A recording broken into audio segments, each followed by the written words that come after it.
dispatch, heading back to base. Copy, Unit 5. Dispatch, Unit 3, you copy? Copy, Unit 3. Go ahead. You hearing anything strange on this frequency? Negative 3. I'll clear here. Please. Okay. Helps.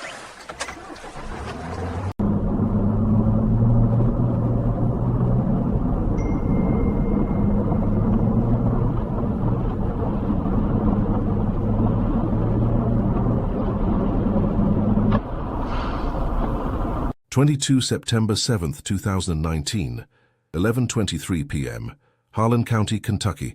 Body cam footage, Deputy Sheriff Marcus Webb. Top 5, dispatch. This is Unit 7. I'm about 3 miles out from Evarts, heading up toward Black Mountain on Route 160. Got a call about a stranded motorist near the old Benham mining camp. Caller said the vehicle's been sitting there for hours with hazards on, but nobody inside. Any additional information? The radio crackles and hisses before Loretta's voice comes through, tired and cautious. Like she always sounds when calls come in from Route 160 after dark. Negative 7. Anonymous caller male said he was driving past and saw the vehicle but didn't stop. Said he's lived in Harlan County his whole life and knows better than to stop on 160 after dark. Said we should send somebody but that nobody would go. I tap my fingers on the steering wheel and watch my headlights cut through the fog rolling down from Black Mountain. Route 160, the road that runs from Harlan to Cumberland, winding through some of the most isolated territory in eastern Kentucky. 23 miles of crumbling asphalt, hairpin turns and drops that will kill you if you miss a curve. And something else. Something that nobody talks about officially, but every deputy in Harlan County knows. Route 160 has the highest rate of unexplained incidents of any road in Appalachia. Not accidents, incidents. Cars found abandoned with engines running. Drivers found wandering miles from their vehicles with no memory of how they got there. People who pull over to help what looks like a stranded motorist and are never seen again. The official policy is that Route 160 is a low-priority patrol area due to difficult terrain and limited resources. The unofficial policy is simpler. We don't go there after dark. Any backup available, Loretta? Long pause. Negative 7. Patterson's handling a domestic in Evarts, probably going to be there another 2 hours. State police are 45 minutes out. You want to? Wait, I think about that vehicle sitting on the side of the road, hazards blinking, nobody inside. I think about whoever drove it, wherever they are now, whatever happened to them. Negative, dispatch. I'll check it out and advise. Be careful, Marcus. 160's got history. I know. Everybody knows. The fog gets thicker as I climb toward Black Mountain.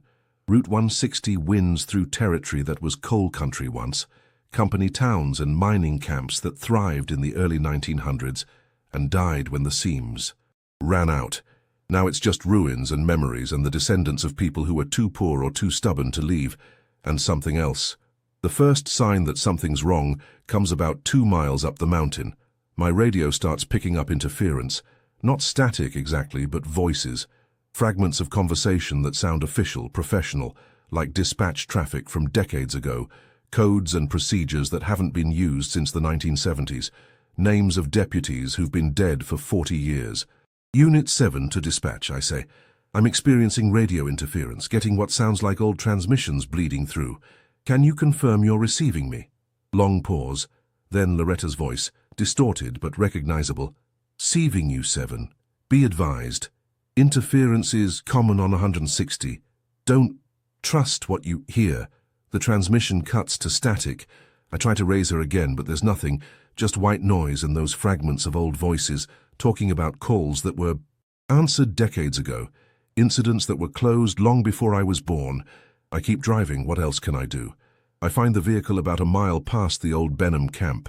A Honda Civic, maybe 10 years old, pulled onto the shoulder with hazards flashing, Virginia plates. I run them through my system, but the computer's glitching, showing me information that doesn't match, registration data from 1987, owner information for people who don't exist. I park behind the Civic and step out. The fog is so thick I can barely see the front of my cruiser. The air is cold, much colder than it should be for September, and it smells like coal dust and something else underneath, something metallic, something old. Sheriff's office, I call out. Is anyone in the vehicle? No response. I approach the Civic, one hand on my weapon, flashlight in the other. The driver's door is open. Keys are in the ignition. Engine's still running. Has been running for hours based on the fuel gauge. And there's something on the seat. A journal. Leather-bound, old-fashioned, the kind of thing nobody uses anymore. I pick it up and flip to the first page. The handwriting is neat, precise, dated entries going back 3 months. The last entry is from today, September 7th, 2019, 8:47 p.m. I've been driving Route 160 for over an hour now. I should have reached Cumberland by now, but the road just keeps going. The same curves, the same landmarks, the same mile markers that I passed 30 minutes ago. I think I'm trapped. I think the road doesn't want to let me go. There's something in the fog ahead. It looks like a person, but it's not moving right. I'm going to stop and ask for directions. Maybe they can tell me how to get out of here. Maybe they can tell me what's happening. If anyone finds this journal, please tell my family I love them. Please tell them I tried to come home. I look up from the journal. The fog has shifted, and there's something standing in the road about 50 yards ahead. A figure, human-shaped, not moving, just standing there in the darkness facing my direction. "Hello?" I call out. "Burke County Sheriff's Office. Do you need assistance?" The figure doesn't respond, doesn't move, just stands there, perfectly still, like a mannequin or a scarecrow or something pretending to be human and not quite getting it right. I start walking toward it. I know I shouldn't. Everything in my training, everything in my instincts, tells me to get back in my cruiser and drive away. But there's a woman missing. A woman who wrote in her journal that she was going to stop and ask for directions from something in the fog, and if there's any chance she's still alive, I have to try. I'm about 20 yards from the figure when I realize what I'm looking at. It's not a person. It's made of something that looks like flesh but isn't. Skin that's too smooth, too uniform, too perfect. It has a face, but the features are wrong, arranged in the right general pattern but proportioned incorrectly. Like someone who heard a description of a human face but never actually saw one. And it's smiling, a smile that's too wide, that shows too many teeth, that stretches across its face in a way that human muscles can't achieve. Deputy Webb, it says.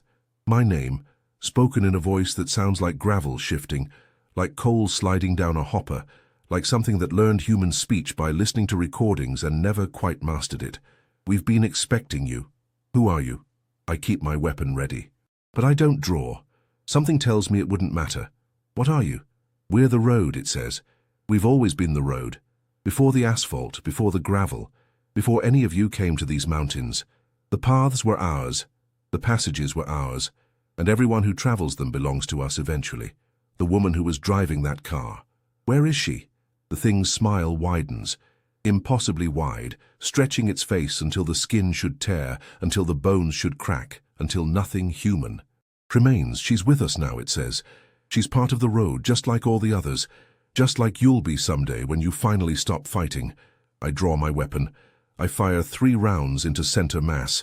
The thing doesn't flinch, doesn't react. The bullets pass through it like it isn't there, like it exists in a space slightly adjacent to the one I occupy. You can't hurt the road, it says. The road is everywhere. The road is forever. The road remembers every traveler who ever passed this way, and the road keeps what the road wants. It takes a step toward me and I take a step back, then another, then another. I'm backing toward my cruiser, moving as fast as I can without turning around, without taking my eyes off the thing that's following me with that impossible smile. Go, deputy, it says. Go back to your town, your station, your little life. Tell your colleagues what you saw tonight. Tell them why Route 160 is closed after dark. Tell them the road is hungry. Tell them we're patient. Tell them we have all the time in the world. I make it back to my cruiser.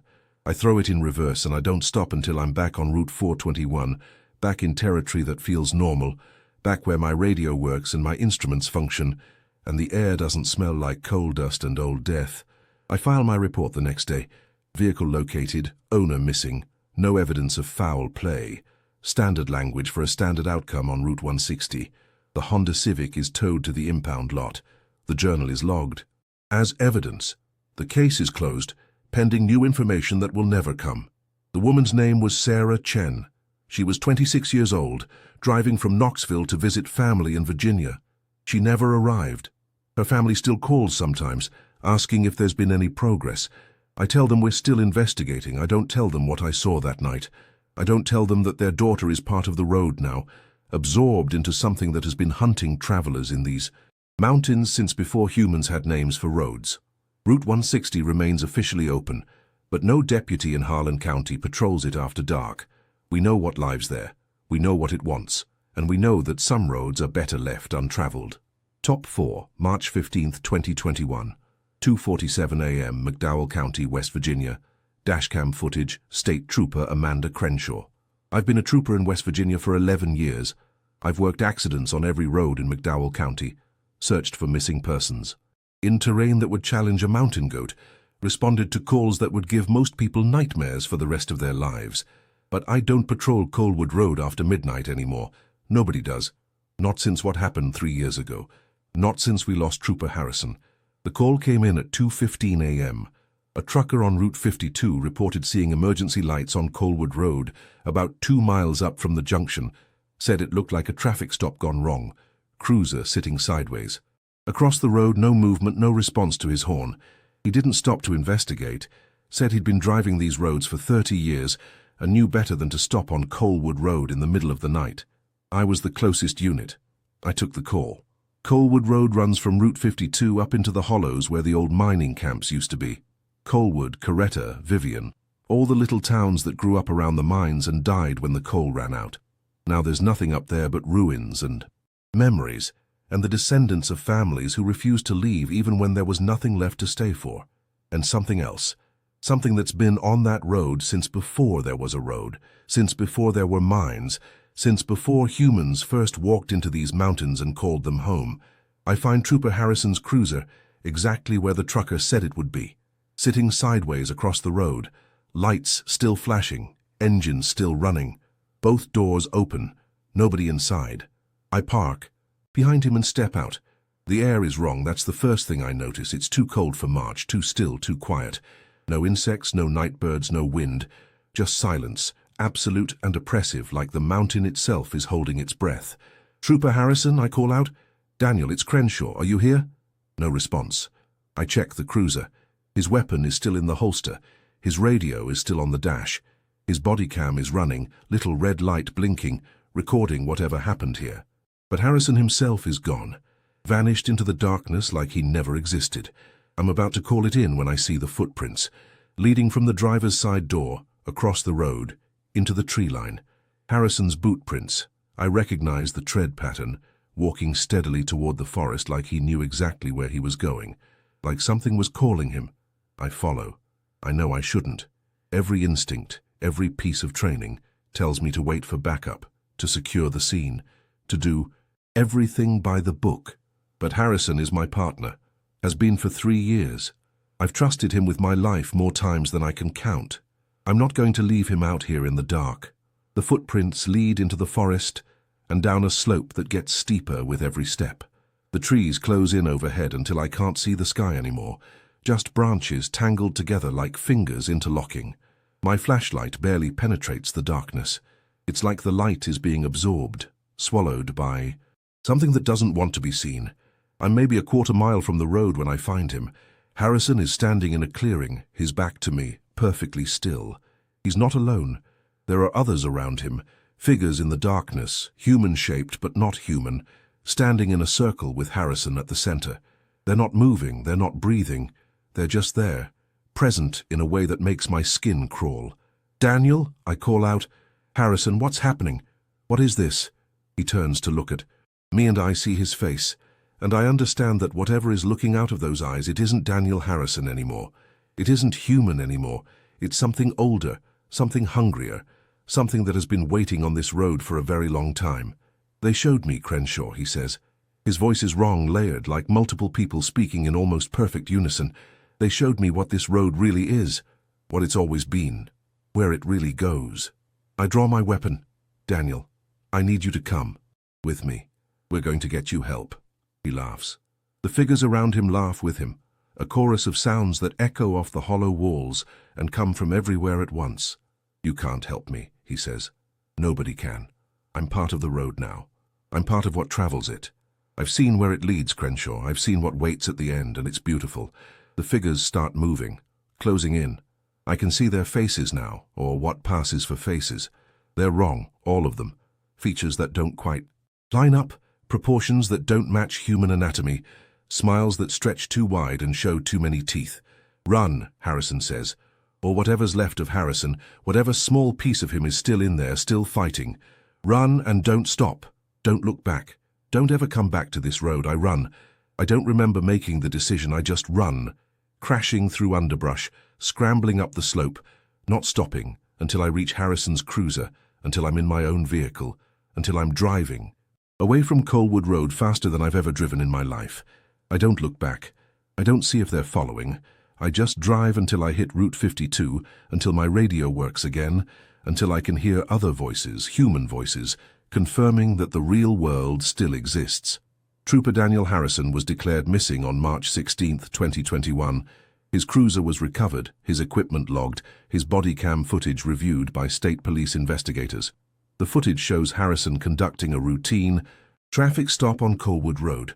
It shows him approaching a vehicle that doesn't appear on any frame before or after, a vehicle that seems to exist only in the moment Harrison is looking at it. It shows him speaking to someone in the driver's seat, someone whose face is never visible, someone whose voice is never recorded, and then it shows him walking into the forest, following something only he can see, until he disappears beyond the range of the camera. The footage after that is corrupted. Static and fragments and glimpses of things that the investigators refuse to describe in their official reports. The case is still open. Harrison is still missing, and Colewood Road is no longer patrolled after midnight. The official reason is budget constraints and personnel limitations. The real reason is that 3 more troopers have seen things on that road in the years since Harrison disappeared. Things that wave at them from the tree line. Things that smile with too many teeth. Things that wear a face that looks like Daniel Harrison, but isn't Daniel Harrison anymore. One of those troopers resigned the next day. One of them requested a transfer to the eastern part of the state, and one of them, a young trooper named Jenkins, who didn't believe the stories, decided to investigate on his own. We found his cruiser 2 days later. Same location, same configuration, same open doors and running engine and footprints leading into the forest. We didn't find Jenkins. We're not going to find him. Colewood Road keeps what Colewood Road takes, and the road is always hungry for more. Top 3. July 4th, 2018. 11:59 p.m. Letcher County, Kentucky. Body cam footage. Sheriff's Deputy Thomas Holbrook. Independence Day in Letcher County means fireworks over the mountains and drunk drivers on every road. I've worked the holiday shift for 6 years running, and every year I tell myself it's the last time. This year, I mean it, because this year I made the mistake of patrolling Kingdom Come. Road Kingdom Come. Road runs from Whitesburg up into the mountains toward Kingdom Come State Park. During the day, it's a scenic drive, winding through some of the most beautiful territory in eastern Kentucky. Tourists come from all over to see the overlooks, the hiking trails, the natural beauty of a landscape that has barely changed in 1,000,000 years. But after dark, Kingdom Come Road changes. The locals know this. The tourists don't. Every few years, someone from out of state decides to drive up to the park at night, hoping to see the fireworks from the overlook, hoping to experience the mountains without the crowds. Some of them make it back. Some of them don't. The call came in just before midnight. A family from Ohio, parents and 2 kids, had driven up Kingdom Come Road around 9 p.m. and hadn't returned. Their hotel in Whitesburg called it in when they didn't show up for their reservation. Probably just lost track of time, enjoying the fireworks, nothing to worry about. But I've been a deputy long enough to know that some calls are exactly what they seem like, and some calls are something else entirely. I find their minivan about 4 miles up the road, pulled off at one of the scenic overlooks. Engine off, doors closed, no sign of the family. I park and step out. The fireworks are still going in the valley below, bursts of color reflecting off the clouds, the sound of explosions delayed by distance until they seem disconnected from the light.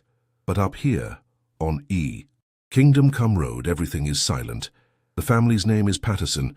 I know because their cooler is still in the back of the minivan, labeled with their name and address in neat block letters. Mum, Dad, 2 kids under 10. All of them gone. All of them vanished into a night that should have been full of celebration. "Hello?" I call out. "Letcher County Sheriff's Office. Is anyone here?" My voice echoes off the mountain walls and dies. No response. No movement. Just the distant flash of fireworks. And the growing certainty that something is very wrong. I check the overlook. The viewing platform is empty except for a blanket spread on the ground, a picnic set up with food still on it, a portable radio playing static. They were right here. They were watching the fireworks. And then something happened. The footprints tell the story. 4 sets, 2 adult and 2 child, leading from the overlook toward the tree line. They're not running. They're not stumbling. They're walking calmly, steadily, like they knew exactly where they were going. Like something was guiding them. I follow. The trees close in around me as I leave the overlook behind. The fireworks disappear behind the canopy, and suddenly the only light is my flashlight, cutting a narrow beam through darkness that seems to press in from all sides. The footprints lead downhill, away from the road, into territory that nobody has any business entering on foot at night. I'm maybe 100 yards into the forest when I hear the singing, a child's voice, high and clear, singing a song I almost recognize. A lullaby maybe, or a hymn, something old and sad and beautiful. It's coming from somewhere ahead of me, somewhere in the darkness, somewhere I really don't want to go. Hello, I call out again. Is someone there? The singing stops. Silence for a moment, then a voice, a woman's voice, coming from multiple directions at once. Deputy Holbrook, we've been waiting for you. I draw my weapon. Who's there? Where's the Patterson? Family. They're with us now. The voice is calm, almost friendly, like we're having a conversation at a church social instead of in a dark forest in the middle of the night. They followed the lights. They heard the music. They came to join the celebration. What lights? What music? What are you talking about? Laughter, soft and layered, coming from all around me. You really don't know, do you? You've been patrolling these roads for years, and you still don't understand what Kingdom Come really means. Figures emerge from the darkness. Not walking, not moving in any way I can track, just suddenly there, surrounding me, human-shaped but wrong in ways that my brain refuses to fully process. There are 4 of them. A man, a woman, 2 children. The Patterson family. But they're not the Patterson family anymore. Their eyes are too bright, reflecting my flashlight beam in colors that don't exist in nature. Their skin is too smooth, too pale, like porcelain or wax. And they're smiling. All of them with mouths that stretch too wide and show too many teeth. We came to see the fireworks, the woman says, but the fireworks here are different, better. The lights that dance on Kingdom Come, they show you things. They change you. They make you part of something bigger. We're so happy now, Deputy. We're so grateful. The children nod in unison. Perfect synchronization. Perfect smiles. We're never going to leave, the boy says. His voice doesn't sound like a child's voice anymore. It sounds old, ancient, tired in a way that children should never be tired. Kingdom Come keeps what Kingdom Come takes, and we want it to be kept. I back away slowly. My weapon is useless. I know that without trying. Whatever these things are, whatever they used to be, bullets won't stop them. Nothing will stop them. You should run, Deputy, the father says. He takes a step toward me, and his leg bends in a direction that human legs can't bend, joints rotating wrong, anatomy rearranging itself into something. That moves better in the darkness. We're not allowed to leave the road yet. We're still new, still learning, but soon we'll be able to go anywhere. Soon we'll be able to bring the celebration to everyone. Run, Deputy. While you still can. I run. I run back through the forest, back up the slope, back to my cruiser. I don't stop to look behind me. I don't want to see if they're following. I don't want to know how fast they can move when they want to. I make it to my cruiser, and I drive. Down. Kingdom Come Road faster than any vehicle should travel on those curves, past the Whitesburg city limits, past the station, past everything until I'm in Hazard, surrounded by lights and people and noise that confirms the normal world still exists. The Patterson family was never found. Their minivan was towed from the overlook and eventually sold at auction. Their hotel in Whitesburg held their reservation for a week before giving up. Their family in Ohio filed missing persons reports that went nowhere, leads that went cold, hopes that slowly died. Kingdom Come Road is still open. Tourists still drive it during the day, but no deputy in Letcher County will patrol it after dark. We've seen too much. We know too much. We understand that some roads lead to places that human beings were never meant to go, And we know that Kingdom Come keeps what Kingdom Come takes. The Pattersons are still up there. On dark nights when the conditions are right, people driving the road report seeing a family at the overlook, mom, dad, 2 kids, watching the valley, waiting for fireworks that never end, smiling with mouths that stretch too wide, welcoming anyone who wants to join the celebration. Top 2, November 23rd, 2022, 3:33 a.m., Wise County, Virginia. Audio recording, personal cell phone, Sheriff's Deputy Rachel Kim. I'm making this recording because I don't know if I'm going to survive the night, and someone needs to know what happens on High Knob Road after dark. My name is Rachel Kim. I've been a deputy with the Wise County Sheriff's Office for 4 years. Tonight, I broke the one rule that every deputy in this county knows. I patrolled High Knob Road after midnight. High Knob is the highest point in Wise County. On clear days, you can see 4 states from the fire tower at the summit. The road that leads up there is 12 miles of switchbacks and hairpin turns, climbing from the valley floor to over 4,000 feet in elevation. During the day, it's a challenging drive. At night, it's something else entirely. The stories go back generations. Before there was a road, there were paths. Before there were paths, there were trails. And before there were trails, there was something that lived on High Knob that didn't like visitors. The Cherokee called it Sulkalu, the slant-eyed giant. They said it lived in the high places, in the gaps and the bolds and the peaks where humans were never meant to go. They said it took travelers who wandered too far from the valleys. They said you could hear it calling on winter nights, a voice like wind through bare branches, inviting you to climb higher, to come see what waited at the top. The settlers came and built their roads and told themselves the stories were just superstition. But they learned. They learned the same way every generation has learned, by losing people, by finding empty vehicles on roadsides, by hearing things at night that shouldn't exist. I'm on High Knob Road now because dispatch got a call about a vehicle fire near the summit. Caller said they could see flames from the valley floor, said it looked like a car had gone off the road and caught fire. Standard response: send a unit, check it out, call for fire department backup if needed. But when I volunteered to take the call, every other deputy in the station went quiet. They looked at me the way you look at someone who just volunteered for a suicide mission. They knew something I was about to learn. The first 3 miles are normal, dark, and winding but normal. Then I hit the fog.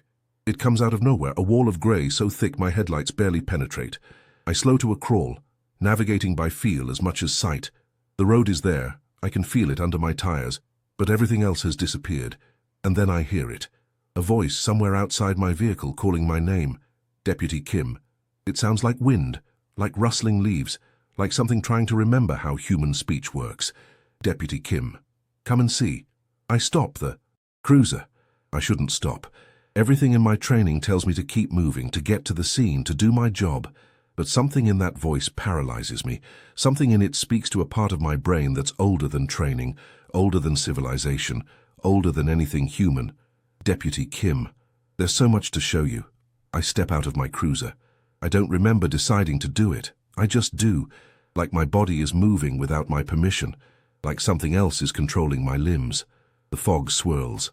Around me, cold and wet, and I can see shapes in it, figures moving just beyond the edge of visibility, circling me, watching me. Who's there? I call out. My voice sounds small and weak and very, very alone. Show yourself. Laughter. Low and rolling, coming from everywhere at once. Show ourselves? The voice says. We are shown. We are everything you see, everything you don't see, everything that waits in the high places for travelers who climb too far. The fog parts, and I see them. Not clearly, not fully, but enough. They're tall, too tall. Bodies that seem to stretch up and up and up, limbs that are too long, joints that bend in wrong directions. They don't have faces, not exactly, just areas of darkness where faces should be. Darkness that somehow conveys expression, that somehow shows me smiles that don't need mouths. You came to find the fire, one of them says. Its voice is inside my head now, bypassing my ears, speaking directly to whatever part of me is capable of understanding. There is no fire, there never was. There was only the call, there was only the invitation. You answered. What do you want? Fear makes me brave or stupid, I can't tell which. What are you? We are old. The voice is patient, almost kind. We were here before your ancestors walked these mountains. We will be here long after your kind has forgotten this place exists. We are the reason your people tell stories about dark roads. We are the reason your children fear the high places. We are what waits at the top of every mountain humans are foolish enough to climb. One of them reaches for me. Its hand, if you can call it that, extends toward my face. Fingers that are too long, too jointed, too wrong. I can feel cold radiating from it, cold that goes deeper than temperature, cold that reaches into my soul. But not tonight, it says. Its hand stops inches from my face. Tonight, you go back. Tonight, you tell the others what you've seen. Tonight, you remind them why the old rules exist, why the old roads are closed, why some places belong to us and always will. It withdraws. They all withdraw, fading back into the fog, back into the darkness, back into whatever dimension they exist in when they're not terrorizing travelers on mountain roads. Go, Deputy Kim. Tell them we're still here. Tell them we're still waiting. Tell them High Knob Road is ours, and always has been, and anyone who drives it after dark does so at our pleasure. The fog lifts as suddenly as it appeared. I'm standing next. To my cruiser, alone on the road. My breath coming in gasps, that fog in the cold air. There's no fire, there never was. Just the road, winding up toward the summit, empty and dark and hungry. I get back in my cruiser. I drive down the mountain as fast as I dare. I don't stop until I'm back in Big Stone Gap, surrounded by lights and people and the comforting illusion that the world makes sense. I file my report the next day. False alarm, no fire found. Equipment malfunction with the reporting. Party, standard language for a standard outcome on High Knob Road. But I add something to the unofficial file, the one that every sheriff's office in Appalachia keeps but never acknowledges. The file that lists the roads we don't patrol, the roads we don't talk about, the roads that belong to something else. High Knob Road after midnight, do not respond. They're still watching. High Knob Road has been removed from our patrol routes. The fire tower at the summit has been decommissioned. The overlooks have been closed for safety reasons. And every deputy who works in Wise County knows the truth. Some roads don't belong to us. Some roads never did. And the things that own them are patient and ancient and always, always hungry. Top 1. August 8th, 2023, 11:59 p.m. Bell County, Kentucky.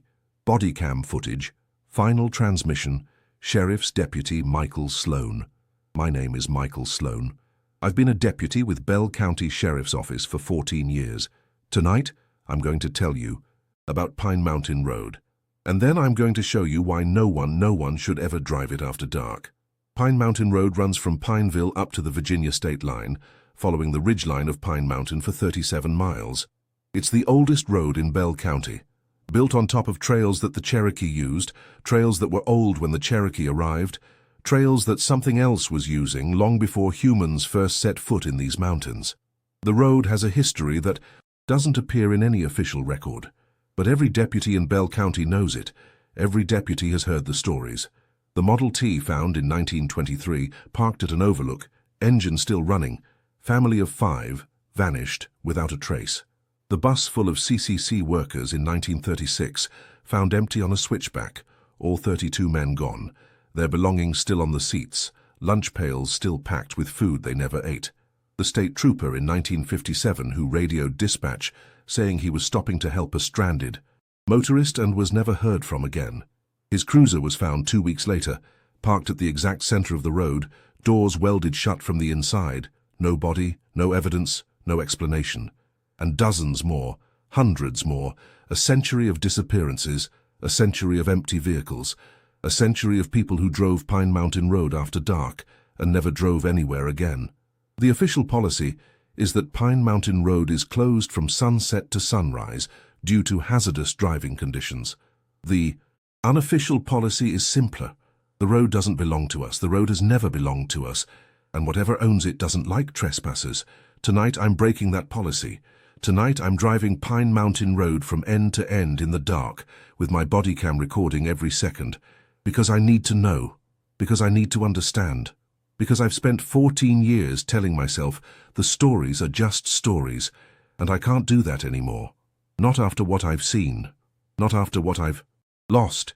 My partner, Deputy Sarah Chen, disappeared on Pine Mountain Road 3 months ago. She was responding to a call, a routine call, nothing that should have been dangerous. She radioed that she was at mile marker 17, investigating an abandoned vehicle. And then nothing. Static. Silence. Like she had never existed at all. We found her cruiser the next morning, parked at mile marker 17, just like she said. Doors open, engine running, radio still on, still receiving, still waiting, for a voice that would never come again. We searched for 3 weeks. Dogs, drones, helicopters, volunteers from 3 counties. We found nothing. No tracks, no evidence, no body. Sarah just vanished, like the road had swallowed her whole. I'm at mile marker 1 now. The sun set 2 hours ago, and the darkness on Pine Mountain Road is absolute. No streetlights, no houses. No signs of civilization except the crumbling asphalt under my tires and the ancient guardrails that line the curves. My headlights cut through the darkness, showing me a road that looks normal, looks safe, looks like nothing more than a challenging drive through mountain terrain. But I know better. I've seen the reports. I've read the files. I know what waits on this road after dark. Mile marker 5. Something moves at the edge of my headlights. A shape, human-sized, standing at the tree line. I slow down, try to get a better look, but it's gone before I can focus on it. Just a glimpse, a suggestion, a reminder that I'm not alone out here. Mile marker 8. My radio starts picking up interference, not static voices. I can hear them clearly now, men and women, conversations from decades ago, talking about roads and distances and things they've seen that they can't explain.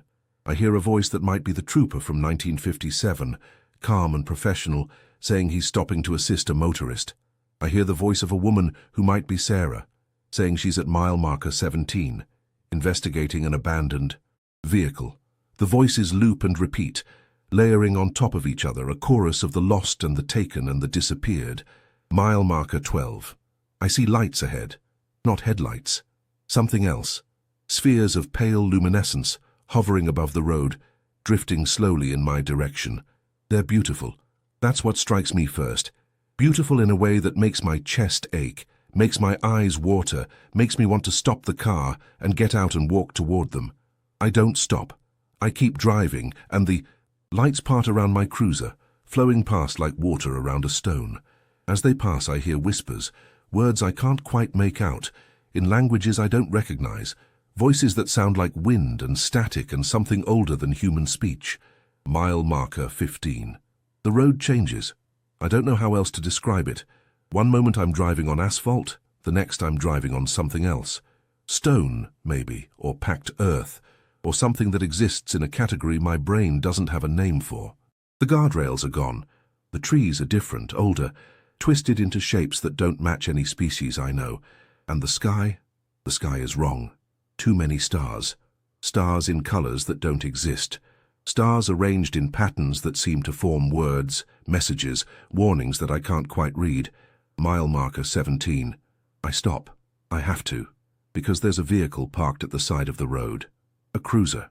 Bell County Sheriff's Office markings. Sarah's cruiser. I step out. The air is different here. Thinner, colder. It smells like ozone and pine and something else underneath. Something metallic, something that makes my teeth ache. I approach the cruiser. The doors are closed now. They were open when we found it 3 months ago. But now they're closed, and there's someone sitting in the driver's seat. Sarah? I call out. Sarah, is that you? The figure in the driver's seat turns to look at me. It's her face. Sarah's face. The same eyes, the same cheekbones, the same slight smile she always had when she was about to tell a joke. But something is wrong. Something is different. Something behind those familiar features is looking out at me, studying me, analyzing me with an intelligence that is not human and never was. Michael, it says. Her voice, but not her voice. Layered, harmonic, like multiple people speaking in perfect unison. I've been waiting for you. We've all been waiting for you. Others emerge from the forest. Dozens of them. Hundreds. People in clothes from different eras. Different decades. I recognize faces from the case files. The trooper from 1957, the CCC workers from 1936, the family from 1923. All of them here, all of them waiting, all of them smiling with mouths that stretch too wide and eyes that reflect too much light. We are the road, Sarah says. She steps out of the cruiser and her body moves wrong, joints bending in directions human anatomy doesn't allow. We have always been the road. Before the asphalt, before the trails, before any of you came to these mountains. The paths were ours, the passages were ours, and everyone who travels them belongs to us eventually. What are you? I ask. My voice doesn't shake. I'm past fear now. I'm past anything that feels normal. I'm standing on a road that doesn't exist in the world I came from, surrounded by people who died decades ago, talking to something that wears my partner's face. What the hell are you? We are what waits at the end of every journey, Sarah says. We are what lives in the spaces between destinations. We are the reason your ancestors learned to stay home after dark, the reason they built fires and told stories about roads that lead to nowhere. We are old, we are patient, and we are always, always hungry. She reaches toward me. Her hand, Sarah's hand, but not Sarah's hand, extends in my direction, and part of me wants to take it. Part of me wants to join them, to become part of the road, to stop fighting and start belonging. But another part of me, the part that is still human, still Deputy Michael Sloan, still the person who swore an oath to serve and protect, that part refuses. No, I say. I step back. I step back again. No, I'm not joining you. I'm not becoming part of this. She smiles. Sarah's smile, but wrong. Twisted, predatory. You don't have a choice, she says. You drove the road, you came to us. You belong to us now. You've always belonged to us. You just didn't know it until tonight. I run. I sprint back to my cruiser, throw myself behind the wheel. Slam the door. The engine is still running, the headlights are still on. The road is still there, stretching back the way I came. Back toward Pineville. Back toward the world of the living. I drive. I don't look in the rearview mirror. I don't want to see if they're following. I don't want to know how fast they can move when they want to. I just drive, faster than I've ever driven, taking curves that should kill me, pushing my cruiser past limits it was never designed to handle. Mile marker 12, mile marker 8, mile marker 5, mile marker 1. I'm out. I'm back in Pineville, surrounded by streetlights and houses and the comforting illusion of civilization. I pull over and I sit there, shaking, trying to breathe, trying to convince myself that what I saw was real, that what I experienced actually happened. My body cam is still recording. I check the footage, hoping to see evidence, hoping to see proof, hoping to see something that will confirm I haven't lost my mind. The footage shows me driving Pine Mountain Road. Just driving. Normal road, normal darkness, normal everything. No lights, no figures, no Sarah, nothing. The camera shows 37 miles of empty road. The camera shows me talking to no one. The camera shows me running from nothing, driving away from a threat that doesn't exist on any recording. But I know what I saw. I know what's out there. I know what waits on Pine Mountain Road after dark. I file my report the next morning. Equipment. Malfunction.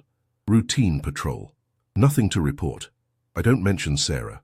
I don't mention the lights. I don't mention any of it. Because who would believe me? And because some part of me wonders if the camera is right. Some part of me wonders if I imagined the whole thing.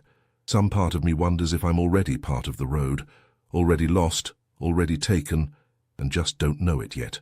Pine Mountain Road remains officially closed from sunset to sunrise. The official reason is hazardous driving. Conditions. The unofficial reason is written in files that nobody acknowledges, in memories that nobody shares, in the faces of deputies who have seen too much and learned to keep their mouths shut. We don't patrol Pine Mountain Road after dark. We don't talk about what lives there. We don't acknowledge that the road has been taking people since before any of us were born. We just do our jobs, and we stay away, and we hope that whatever hunts on that road stays satisfied with the travelers who ignore the warnings. Sarah is still missing. I see her sometimes in my dreams. She's standing at mile marker 17, waiting for me, smiling that smile that isn't her smile anymore. She's asking me to come back. She's telling me there's room for one more. She's promising that it doesn't hurt, that the road takes care of its own, that everyone who belongs to the road is happy forever. I wake up screaming, and I wonder how long it will be before I answer the call. The roads we don't patrol. 5 roads, 5 jurisdictions. 5 territories that law enforcement has surrendered to something else. Number 5, Route 160, Harlan County, Kentucky. Length, 23 miles. Active since pre-colonial. Last known disappearance, 2019. Entity type, collective road consciousness, capable of trapping travelers in temporal loops. Official status, low priority patrol area. Actual status, no patrol after sunset. Number 4, Colewood Road, McDowell County, West Virginia. Length, 14 miles. Active Last known disappearance, pre-mining 2021. Entity type, absorption and transformation, converts humans into extensions of road entity. Official status, closed for maintenance. Actual status, no patrol after midnight. Number 3, Kingdom Come Road, Letcher County, Kentucky. Length, 18 miles. Active since Cherokee occupation. Last known disappearance, 2018.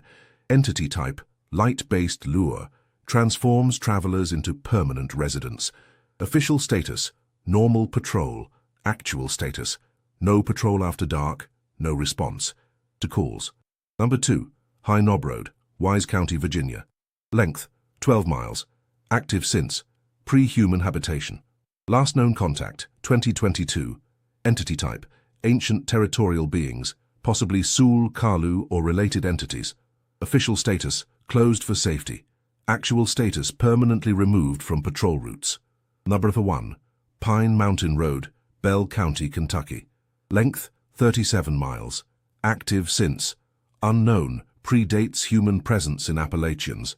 Documented disappearances, 200 plus since 1900. Predator entity type, road as organism, consumes and incorporates all travelers. Official status, closed sunset to sunrise.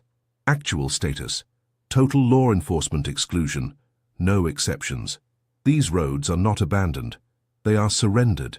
Every sheriff's office in Appalachia maintains unofficial files documenting why certain roads are never patrolled, why certain calls are never answered, why certain territories have been ceded to forces that humanity cannot comprehend or combat. The roads are patient. The E. Roads are ancient. The roads are hungry, and the roads always get what they want.